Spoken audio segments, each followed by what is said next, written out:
love the ergonomics of it. The way it snaps onto the hose, a real positive lock, so it doesn't slide on the hose or anything. You drag around, especially the 4-inch pressure hoses, which are pretty heavy, and this gives you a nice, good contact onto the hose, and you just drag it wherever. Be great for 400 barrels, hooking up 400 barrel tanks on a frac site, let's say, something like that, where you're doing multiple hoses, maybe 100 hoses per day. Just to simplify the job, make it way easier, way easier.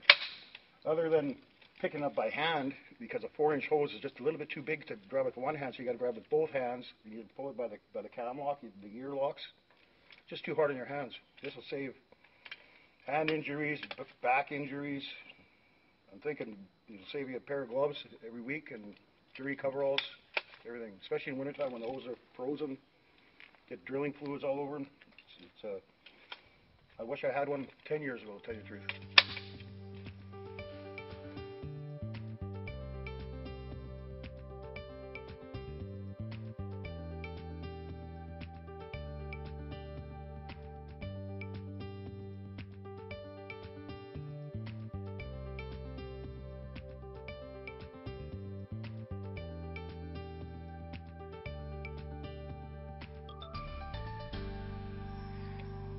So what I like about the hose handle is more or less like it's a complex design but simplicity to use, and it makes picking up and lifting quick and easy and less painful, and it's a one-step action, and you don't have to get down and dirty and worry about it slipping, or more or less taking out all the painful reasons why we hate dragging around hose today.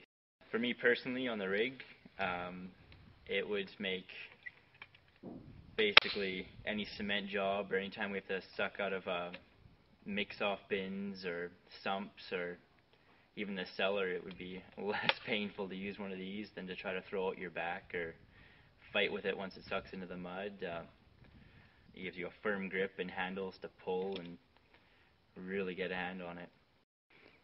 With this you can easily drag more than one hose at a time and be more productive, and it's just simply easier to use.